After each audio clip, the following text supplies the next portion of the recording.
பிரபஞ்ச வெளி உங்களை புறக்கணிக்கிறது நீங்க தகுதி இல்லாதவர் என்பதால இல்ல, அது உங்களை புறக்கணிக்கிறது நீங்க வெளியே அனுப்புற உள்நிலை காரணமா தான்.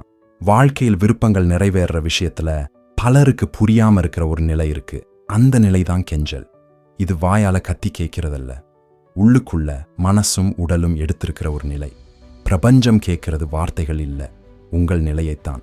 பலர் நினைக்கிறாங்க, எனக்கு நம்பிக்கை இருக்கு, நான் வேண்டிக்கிறேன், நான் கற்பனை செய்கிறேன். ஆனா உள்ளுக்குள்ள உடல் அனுப்புற செய்தி என்ன? அவசரம், பிடிப்பு, குறை. அந்த செய்தி ஆசையா போகல, இல்லைன்னு போகுது. பிரபஞ்சம் இல்லையே நிரப்பாது, அதை அப்படியே நிலைப்படுத்தும். கெஞ்சல் வேண்டுதலா தோணலாம், ஆனா உடலுக்குள்ள ஒரு உணர்வு இருக்கும், இது நடந்தாதான் நான் முழுமையாவேன். அந்த முன்னோக்கி சாயுற உணர்வே உண்மையான சைகை. உலகத்துக்கு போகிற செய்தி தெளிவு, என்கிட்ட இது இல்லை.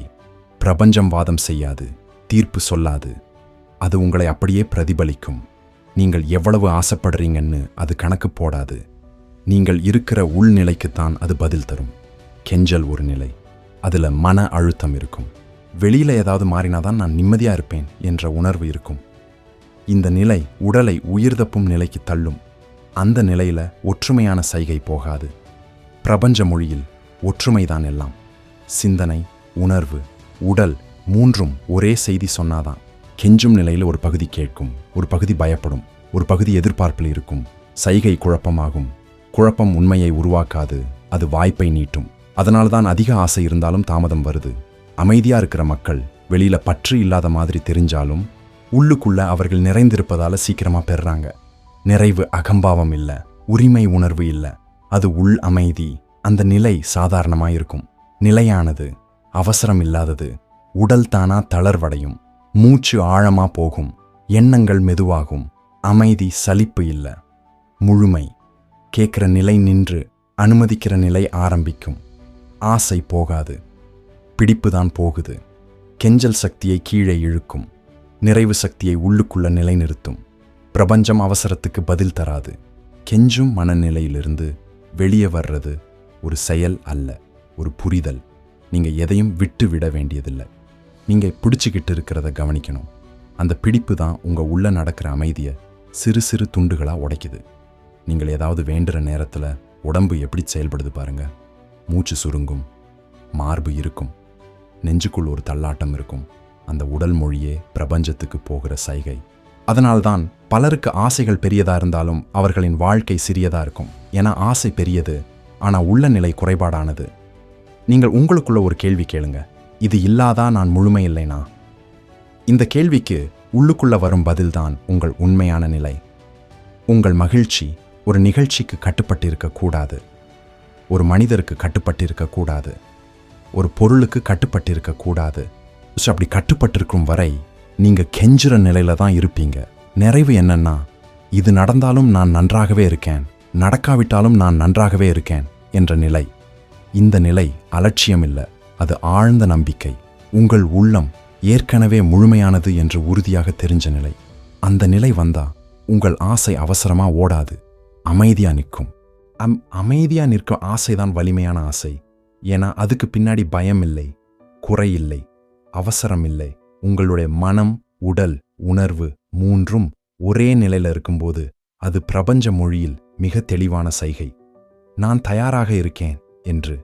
கெஞ்சுற மனநிலையில நீங்கள் சொல்லுறீங்க, நான் தயார் இல்ல, அதனால இதை தரு. நிறைவான மனநிலையில நீங்க சொல்றீங்க, நான் தயார், அது வரலாம். இந்த ரெண்டு நிலைகளுக்கும் பெரிய வித்தியாசம் இருக்கு. ஒன்றில் பயம் பேசுது, மற்றொன்றில் அமைதி பேசுது. பிரபஞ்சம் பயத்தோட பேசாது, அமைதியோட மட்டுமே பேசும். அதனால தான் சில பேருக்கு எதுவும் தேடாத மாதிரி இருந்தாலும் அவர்களுக்கு எல்லாம் தேடி வரும். அவர்கள் உள்ளே ஏற்கனவே தேவையில்லாத நிலையில இருப்பாங்க. தேவையில்லாதவர்களுக்கு தான் அதிகம் கிடைக்கும். இது ஒரு மர்மம் மாதிரி தோன்றலாம், ஆனா இது ஒரு சட்டம். உள்ள குறை இருந்தா வெளியே தேடல் இருக்கும், உள்ளே நிறை இருந்தா வெளியே வருகை இருக்கும். நீங்கள் எதையும் இழக்க வேண்டியதில்லை, நீங்கள் எதையும் அடைய வேண்டியதில்லை.